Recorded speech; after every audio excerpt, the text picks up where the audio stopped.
What happens if you spend at least 20 minutes outside every single day?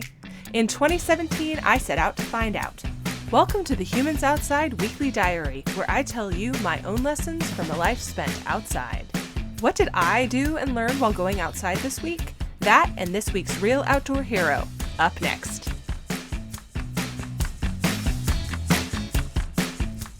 With the world opening back up, you might be headed back out for a work trip or two, or even some family travel around something that doesn't involve being outside all the time. It's been over a year, March 2020 to be exact, since I have boarded a plane for a work-related trip. That was a big change for me at the time because I had been traveling a lot.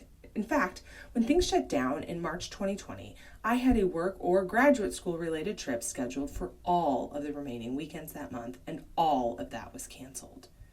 At the time, I was not sorry, though I don't think any of us imagined more than a year later we'd still be trying to get life going again to the speed it was before.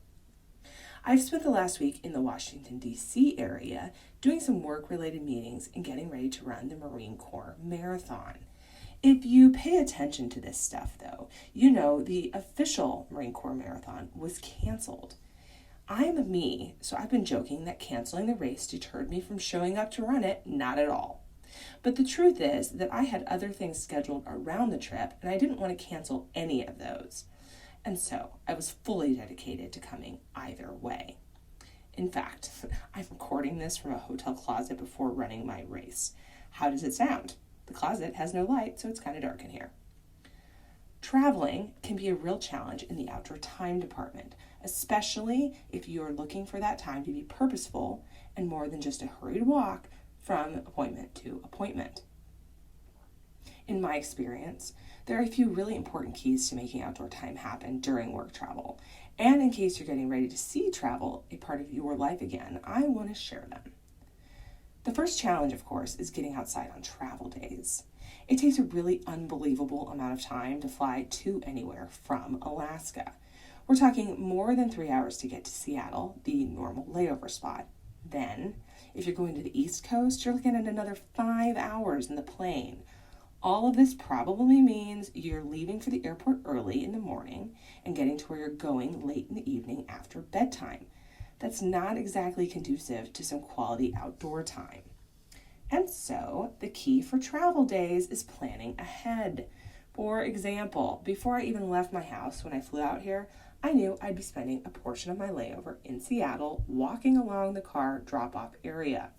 If you're thinking that sounds like lame outdoor time, you're not wrong, but it's better than staying in the terminal, and it's outdoor time, so it counts. If, for some reason, my layover wasn't long enough for that or something happened, my backup plan was to do something similar outside the destination airport after getting my bag, but before calling an Uber. Second challenge, getting outside on days that are just inside meeting after meeting. This is where being really purposeful comes in. I know my schedule for my days before I get there, so I spend a little time just thinking through when and where I'll find some outdoor time. Maybe it means getting up 30 minutes early and going for a walk or taking coffee outside before my day starts. I've definitely done that.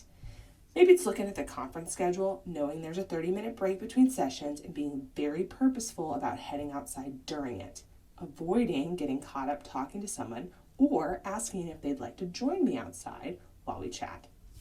Third challenge, making outdoor time purposeful at all. When I travel for work, I'm often in a city, which means that my feet are how I get from my hotel to whatever work is happening. When I lived in D.C., I walked about a mile twice a day between where I lived and the metro, and it was, without a doubt, the best part of my day. I used it to both get where I was going and to clear my head. But that commute isn't as freeing when you are simply bolting between work tasks during your stay wherever you are. When I travel for work, I'm typically doing some really heavy emotional and mental lifting, so I need all the fresh air, outside time, space I can get. That means, instead, whatever time walking between things I have is really useful, but only if I focus on using it wisely. For me, that means pausing to make that outside time purposeful. I think about what I'm doing and where I'm going before I head outside. I don't multitask by talking on the phone or anything else. I breathe. I enjoy the weather, and I use it for all the goodness it has.